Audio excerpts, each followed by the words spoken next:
ओम शांति, ओम शांति, ओम शांति।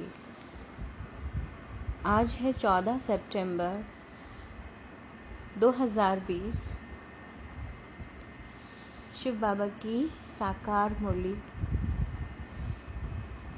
आज बाबा कहते हैं, मीठे बच्चे, तुम अभी सच्ची सच्ची पाठशाला में बैठे हो। यह सत्संग भी है।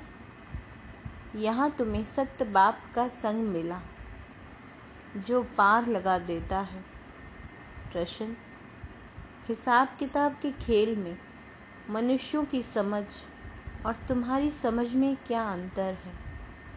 उत्तर: मनुष्य समझते हैं जो भी सुख दुख का खेल चलता है वह दुख सुख सब परमात्मा ही देते हैं, और तुम बच्चे समझते हो कि यह हर एक कर्म के हिसाब का खेल है।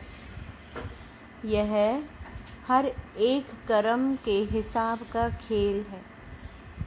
बाप किसी को दुख नहीं देते, वह तो आते ही हैं सुख का रास्ता बताने।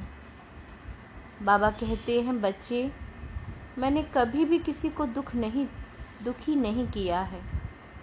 यह तो तुम्हारे ही कर्मों के फल हैं।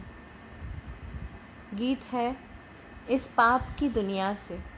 ओम शांति। मीठे मीठे रूहानी बच्चों ने गीत सुना। किसको पुकारते हैं? बाप को।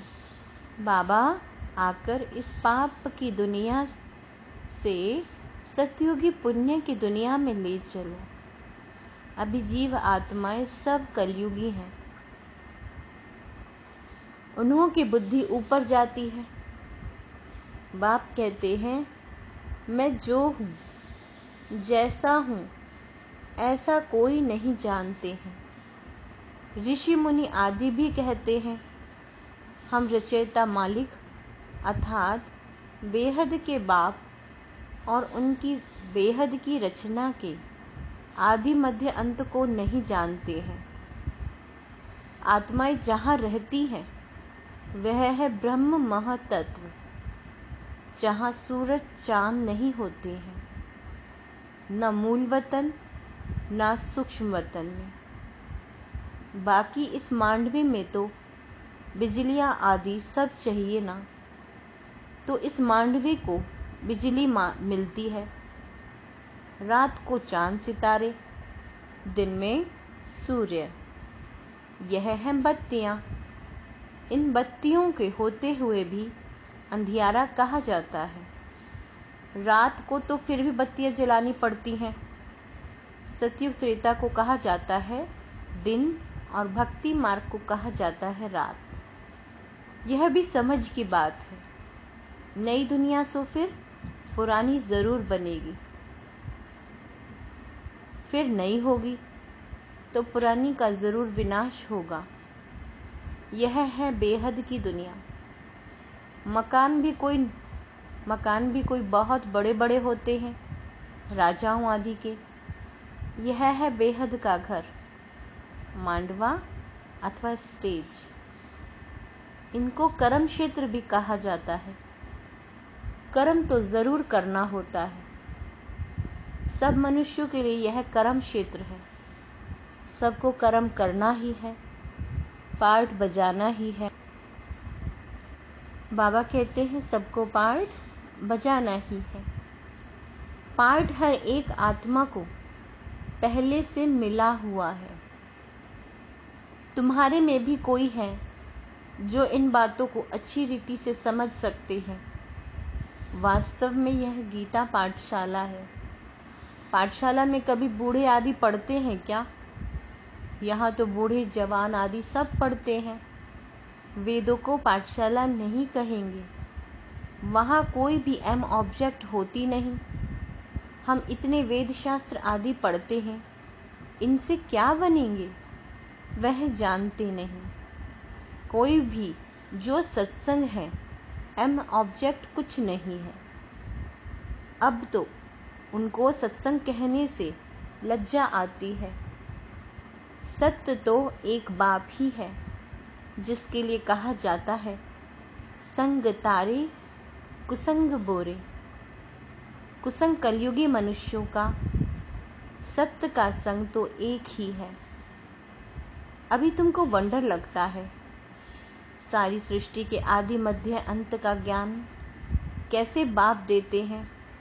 तुमको तो खुशी होनी चाहिए, तुम सच्ची सच्ची पाठशाला में बैठे हो। बाकी सब है झूठी पाठशालाएं। उन सत्संगों आदि से कुछ भी बनकर निकलते नहीं। स्कूल कॉलेज आदि से फिर भी कुछ बनकर निकलते हैं, क्योंकि पढ़ते हैं। बाकी कहाँ भी पढ़ाई नहीं है। सत्संग को पढ़ाई नहीं कहेंगे। शास्त्र आदि तो पढ़कर फिर दुकान खोल बैठते हैं, पैसा कमाते हैं। ग्रंथ थोड़ा सीखकर गुरुद्वारा खोल बैठ जाते हैं। गुरुद्वारे भी कितने खोलते हैं। गुरु का द्वार अर्थात घर कहेंगे ना। फाटक खुलता है, वहां जाकर शास्त्र आदि पढ़ते हैं। तुम्हारा गुरुद्वारा है। मुक्ति और जीवन मुक्ति धाम सतगुरु द्वार तुम्हारा है। तुम्हारा गुरुद्वारा है मुक्ति और जीवन मुक्ति धाम अर्थात सतगुरु द्वार। सतगुरु का नाम क्या है? अकाल मूरत।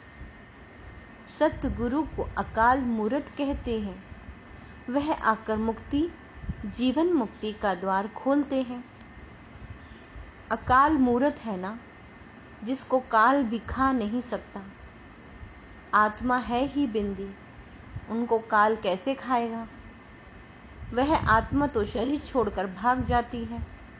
मनुष्य समझते थोड़े ही है कि एक पुराना शरीर छोड़ फिर जाए, दूसरा लेगी, फिर इसमें रोने की क्या दरकार। यह तुम जानते हो, ड्रामा अनादि बना हुआ है। हर एक को पाठ बजाना ही है। बाप ने समझाया, सतयुग में है नष्ट मोह। मोह जीत की भी कहानी है ना। पंडित लोग सुनाते हैं, माताएं भी सुन सुनकर फिर ग्रंथ रखकर बैठ जाती हैं सुनाने के लिए। बहुत मनुष्य जाकर सुनते हैं, उनको कहा जाता है कन रस। ड्रामा प्लान अनुसार मनुष्य तो कहेंगे, हमारा दोष क्या है। बाप कहते हैं, तुम हमको बुलाते हो कि दुख की दुनिया से ले जाओ। अब मैं आया हूं तो मेरा सुनना चाहिए ना। बाप बच्चों को बैठ समझाते हैं, अच्छी मत निकलती है तो वह लेनी चाहिए ना। तुम्हारा भी कोई दोष नहीं है, यह भी ड्रामा था। राम राज्य रावण राज्य का खेल बना हुआ है। खेल में कोई हार जाते हैं तो उनका दोष थोड़े ही है। जीत और हार होती है, इसमें लड़ाई की बात नहीं। तुमको बादशाही थी, यह भी आगे तुमको मालूम नहीं था। अभी तुम समझते हो। जो सर्विसेबल है, जिनका नाम बाला है, दिल्ली में सबसे नामी ग्रामी समझाने वाला कौन है, तो झट नाम लेंगे जगदीश का। तुम्हारे लिए मैगजीन भी निकालते हैं, उसमें सब कुछ आ जाता है। अनेक प्रकार के पॉइंट्स लिखते हैं। ब्रजमोहन भी लिखते हैं। लिखना कोई मासी का घर थोड़े ही है। जरूर विचार सागर मंथन करते हैं, अच्छी सर्विस करते हैं। बाबा कहते हैं, कितने लोग पढ़कर खुश होते हैं। बच्चों को भी रिफ्रेशमेंट मिलती है। क्या मिलती है? रिफ्रेशमेंट। कोई कोई प्रदर्शनी में बहुत माथा मारते हैं। कोई कोई कर्म बंधन में फंसे हुए हैं, इसलिए इतना उठा नहीं सकते। यह भी कहेंगे ड्रामा। अबलाओं पर भी अत्याचार होने का ड्रामा पार्ट में है। ऐसा पार्ट क्यों बजाया, यह प्रश्न ही नहीं उठता। यह तो अनादि बना बनाया ड्रामा है, उनको कुछ कर थोड़े ही सकते हैं। कोई कहते हैं, हमने गुनाह क्या किया जो ऐसा पार्ट रखा। अब गुनाह की तो बात नहीं, यह तो पार्ट है। अबलाएं कोई तो निमित्त बनेंगी, अबलाएं कोई तो निमित्त बनेंगी जिन पर सितम होंगे। ऐसे तो फिर सब कहेंगे हमको यह पार्ट क्यों, हमको यह पार्ट क्यों। नहीं, यह बना बनाया ड्रामा है। पुरुषों पर भी अत्याचार होते हैं। इन बातों में सहनशीलता कितनी रखनी पड़ती है, बहुत सहनशीलता चाहिए। माया के विघ्न तो बहुत पड़ेंगे। विश्व की बादशाही लेते हो तो कुछ मेहनत करनी पड़े। ड्रामा में आपदाएं खिटपिट आदि कितनी है। अबलाओं पर अत्याचार लिखा हुआ है। रक्त की नदियां भी बहेंगी। बाबा ने कहा रक्त की नदियां भी बहेंगी, कहाँ भी सेफ्टी नहीं रहेगी। अभी तो सुबह को क्लास आदि में जाते हो सेंटर पर, वह भी समय आएगा जो तुम बाहर निकल भी न सकोगे। दिन प्रतिदिन जमाना बिगड़ता जाता है और बिगड़ना है। दुख के दिन बहुत जोर से आएंगे। बीमारी आदि में दुख होता है तो फिर भगवान को याद करते पुकारते हैं। अभी तुमको मालूम है बाकी थोड़े दिन हैं, फिर हम अपने शांति धाम सुख धाम जरूर जाएंगे। दुनिया को तो यह भी पता नहीं। अभी तुम बच्चे फील करते हो ना, अभी बाप को पूरी रीति जान गए हैं। वह सब तो समझते हैं परमात्मा लिंग है, शिवलिंग की पूजा भी करते हैं। तुम शिव के मंदिर में जाते थे, अभी यह ख्याल किया कि शिवलिंग क्या चीज है। जरूर यह जड़ है तो चैतन्य भी होगा। यह तब क्या है, भगवान तो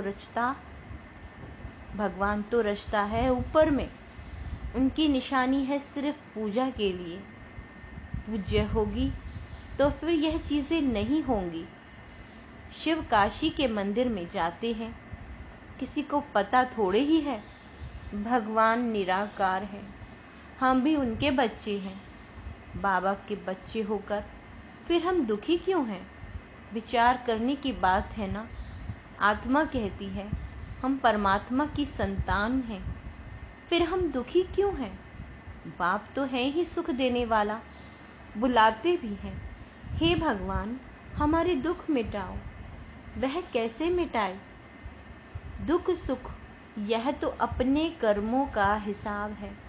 मनुष्य समझते हैं सुख का एवज सुख, दुख के एवज दुख परमात्मा ही देते हैं, उन पर रख देते हैं। बाप कहते हैं मैं कभी दुख नहीं देता हूँ, मैं तो आधा कल्प के लिए सुख देकर जाता हूँ। यह फिर सुख और दुख का खेल है। सिर्फ सुख का ही खेल होता तो फिर यह भक्ति आदि कुछ ना हो। भगवान से मिलने के लिए यह भक्ति आदि सब करते हैं ना।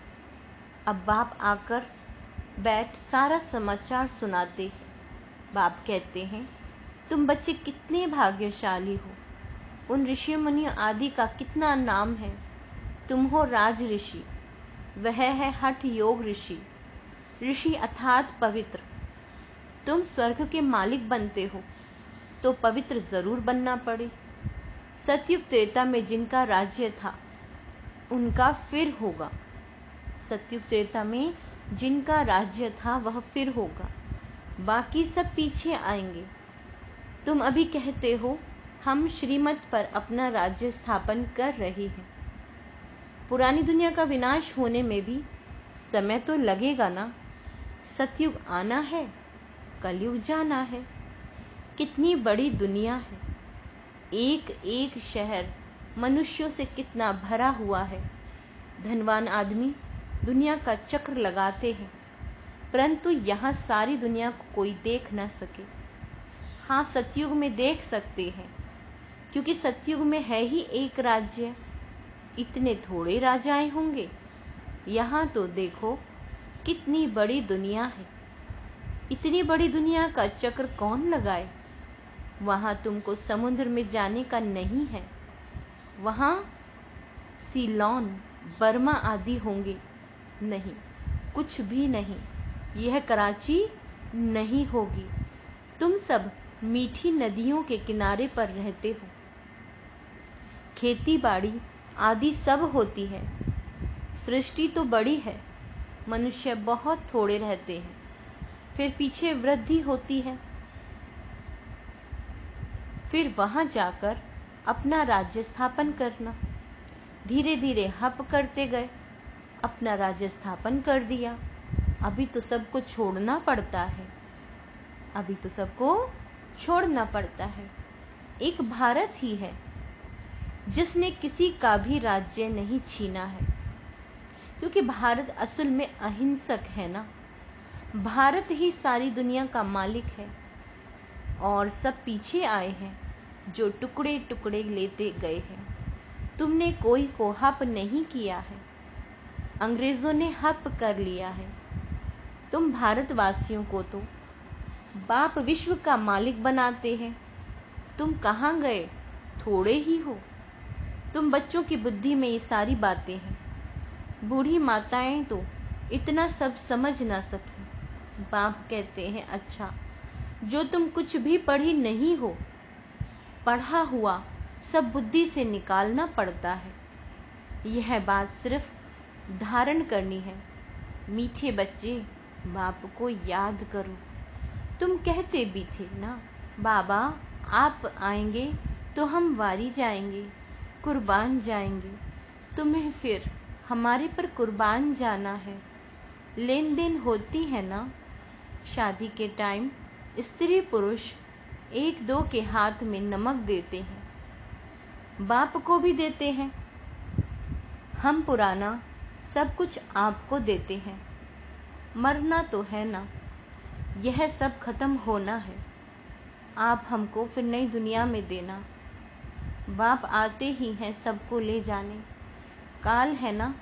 सिंध में कहते थे, यह कौन सा काल है जो सबको भगा कर ले जाते हैं। तुम बच्चे तो खुश होते हो, बाप आती ही हैं ले जाने। हम तो खुशी से अपने घर जाएंगे।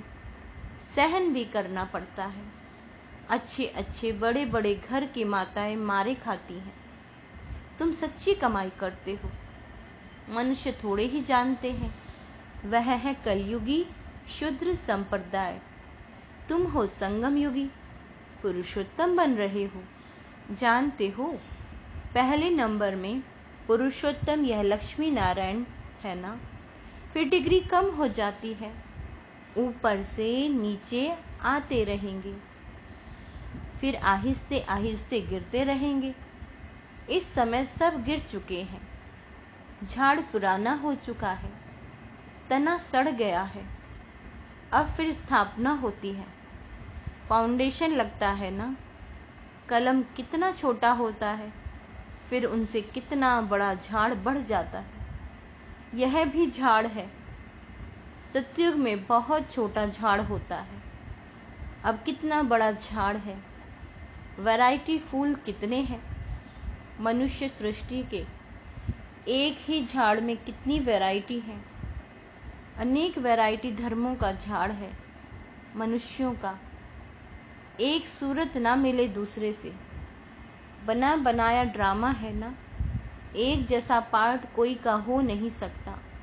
इनको कहा जाता है कुदरती बना बनाया बेहद का ड्रामा। इनमें भी बनावट बहुत है। जो चीज रियल होती है वह खत्म भी होती है। फिर 5000 वर्ष के बाद रियलिटी में आएंगे। चित्र आदि भी कोई रियल बने हुए थोड़े ही हैं। ब्रह्मा की भी शक्ल फिर 5000 वर्ष बाद तुम देखेंगे। इस ड्रामा के राज को समझने में बुद्धि बड़ी विशाल चाहिए। कुछ न समझो, सिर्फ एक बात बुद्धि में रखो, एक शिव बाबा, दूसरा न कोई। यह आत्मा ने कहा, बाबा हम आपको ही याद करेंगे। यह तो सहज है ना। हाथों से कर्म करते रहो, बुद्धि से बाप को याद करते रहो। अच्छा, मीठे मीठे सिकी लदे बच्चों प्रति माता पिता बाप दादा का याद प्यार और गुड मॉर्निंग। रूहानी बाप की रूहानी बच्चों को नमस्ते। हम रूहानी बच्चों की रूहानी माता पिता बाप दादा को याद प्यार, गुड मॉर्निंग और नमस्ते नमस्ते। धारणा के लिए मुख्य सार। आज बाबा कहते हैं, सहनशीलता का गुण धारण कर माया के विघ्नों में पास होना है। अनेक आपदाएं आएंगी, अत्याचार होंगे। ऐसे समय पर सहन करके बाप की याद में रहना है, सच्ची कमाई करनी है। बाबा कहते हैं, कोई भी विघ्न आपके सामने आए, आपको उन्हें सहन करना है, बाबा की याद में रहना है। दूसरा है, विशाल बुद्धि बन इस बने बनाए ड्रामा को अच्छी रीति समझना है। यह कुदरती ड्रामा बना हुआ है, इसलिए प्रश्न उठ नहीं सकता। बाप जो अच्छी रीति मत देते हैं, उस पर चलते रहना है। वरदान। बाप समान वरदानी बन हर एक के दिल को आराम देने वाले मास्टर दिलाराम भव। जो बाप समान वरदानी मूरत बच्चे हैं, वह कभी किसी की कमजोरी को नहीं देखते। वह सबके ऊपर रहमदिल होते हैं। जैसे बाप किसी की कमजोरियां दिल पर नहीं रखते कि ये कमजोर है, ये ऐसा है, किसी का भी वीक पॉइंट नहीं देखना है, ऐसे वरदानी बच्चे भी किसी की कमजोरी दिल में धारण नहीं करते। वे हरेक के दिल को आराम देने वाले मास्टर दिलाराम होते हैं, जिनके दिल में सभी के लिए स्नेह और प्रेम हो, रहम की भावना हो। इसलिए साथी हो या प्रजा, सभी उनका गुणगान करते हैं। सभी के अंदर से यही आशीर्वाद निकलती है कि यह हमारे सदा स्नेही और सहयोगी हैं। स्लोगन। संगम युग पर श्रेष्ठ आत्मा वह है जो सदा बेफिक्र बादशाह है। बाबा ने आज श्रेष्ठ आत्मा उसको कहा है जो सदा बेफिक्र रहती है। किस बात की चिंता? बैठा है ना बाबा। बाबा कहते हैं, बच्चे चिंता ना करो, मैं बैठा हूँ। अच्छा, ओम शांति।